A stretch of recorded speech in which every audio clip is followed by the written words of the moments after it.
படம் வந்து ரொம்ப சூப்பரா இருந்துச்சு.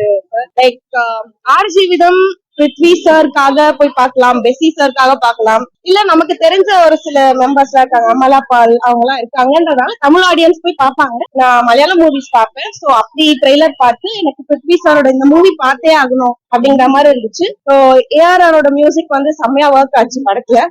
அண்ட் படத்தோட ஃபர்ஸ்ட் ஹாஃப் செகண்ட் ஹாஃப் அப்படிங்கிறப்போ ஹாஃப்ல வந்து அந்த கோட் லைஃப் அப்படிங்கறது எங்க வந்து முடியுது அப்படிங்கிற மாதிரி இருந்தது. ஹாஃப்ல வந்து அந்த அந்த லைஃப் வந்து அவரால் வந்து மீண்டு வர முடியுமா முடியலையா, யாரெல்லாம் வந்து பிலிம்ல கேரக்டர்ஸ் இருக்காங்க அவங்க வர முடிஞ்சுதா அப்படிங்கிற மாதிரிதான் இருந்தது. அண்ட் லைக் அந்த நரேஷன் இருக்கலாம், எடுத்தோடனே வந்து இங்க இருந்து அங்க போனது அப்படிங்கிற மாதிரி இல்லாம அங்க இருந்து அவருக்கான அந்த நினைவுகளை வந்து இங்க கொண்டு வர்றப்போ ஒரு சில சீக்வன்ஸ் எல்லாம் இருக்கும்ல, பிலிம் சீக்வன்ஸ், பிலிம் ஏஸ்தட்டிக்ஸ் சொல்லுவாங்கல்ல, அந்த சீன்ல இருந்து அந்த இடத்துல இருந்து இன்னொரு இடத்துக்கு கொண்டு போற அந்த மாதிரியான ஒரு விஷயம்ஸ் எல்லாம் வந்து ரொம்ப சூப்பரா ஒர்க் ஆச்சு பிலிம்ல. I like it very much. And கேரக்டருக்கு தேவையான எலமெண்ட்ஸ் எல்லாமே ஐ திங்க் பெஸ்ட் கொண்டு வந்திருக்காருன்னு நினைக்கிறேன்.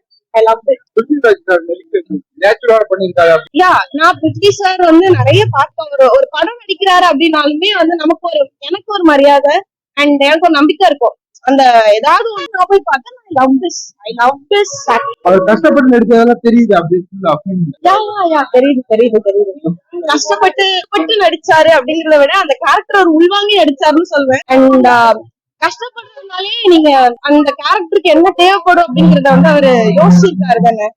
பெசிசாரா இருக்கட்டும், டைரக்டரா இருக்கட்டும், ஒரு ஆக்டரா இருக்கட்டும், ரெண்டு பேருமே ஐ திங்க் அந்த கேரக்டருக்கு தேவையான ஒரு விஷயத்த கொண்டு வந்திருக்காங்கன்னு நினைக்கிறேன். பாடி டிரான்ஸ்ஃபர்மேஷன் ஆர் ஒரு சில விஷயங்களுக்கு ஒரு சில இன்சிடென்ட்ஸ்க்கு அப்புறமா அவங்க எப்படி அந்த கேரக்டர் மூவ் ஆகுது, பாடிலி திங்ஸ் வச்சு சொல்றேன். லைக் அந்த கையா இருக்கட்டும், காலா இருக்கட்டும், சோ அந்த ஜெஸ்டர்ஸ் எல்லாம் அவங்க மாத்திட்டு அவங்க பண்ணணுங்கிறப்போ I think he played the role, the character. So yeah, it work well.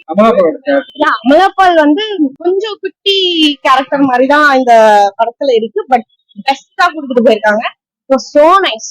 அவங்களோட அந்த ஒரு கொஞ்சம் சின்ன சீக்வன்ஸே வந்து படத்துக்கு போதுமான அளவுக்கு கொண்டு வந்துருச்சுன்னு நான் ஃபீல் பண்றேன். சீக்வன்ஸே வந்து அவங்களுக்கு பயங்கரமா அந்த ஃபீல கொண்டு வந்துட்டாங்க அப்படின்றதுனால ஐ திங்க் எனக்கு ஓவராலா movie I like it. First ஹாஃப்ல லைக் அந்த கோட் லைஃப் அப்படிங்கிறதுக்கு என்ன வேணுமோ அப்படிங்கிற மாதிரி இருக்கு. செகண்ட் ஹாஃப் வந்து ஒரு கியூரியாசிட்டி தான், எப்படி அவங்க வருவாங்க. பிகாஸ் நான் புக் படிக்கல, சோ அதனால எனக்கு கியூரியாசிட்டி இருந்துச்சு எப்படி வருவாங்க அப்படின்னு. அண்ட் அதெல்லாம் படிக்கிறத நீங்க விஷுவல்ஸா பாக்குறப்போ அது ஒரு வேற மாதிரி இன்ட்ரெஸ்டிங்கா இருக்கும்ல. அந்த மாதிரி with music I think it work very போகும். எஸ் போகும். ஐ திங்க் மலையாளமும் நான் நினைச்சேன் அப்பவே மஞ்சுவல் பாய்ஸ் பிரேமலு அதோட ஹிட் கொடுத்ததுக்கு அப்புறம் அடுத்து வந்து அவங்க இது பண்ணுவாங்கன்னு. அண்ட் அந்த படம் வரதுக்கு முன்னாடி இந்த படம் கொஞ்சம் நல்லா வரும்ன்ற மாதிரி தான் நான் நினைச்சிட்டு போனேன். எனக்கு அது ஒர்க் ஆச்சு. So I think this film has won my heart. Maybe music வந்து அவுட்ஸ்டாண்டிங். அது எனக்கு தெரியலையே, அது பிலிம் கிரிட்டிக்ஸ் கொடுக்குறாங்க. அது அந்த எலிமெண்ட்ஸ் புரிஞ்சுக்கிறவங்களுக்கு ஐ திங்க்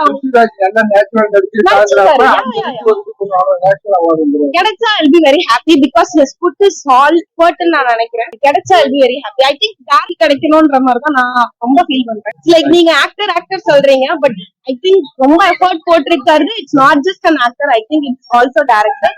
சோ அவருக்கு கிடைச்ச லைக் நீங்க ஆக்டர் சொல்றீங்க, பட் ஐ திங்க் ரொம்ப எஃபர்ட் போட்டிருக்காரு. It's not just an actor, I think it's also director. So அவருக்கு கிடைச்ச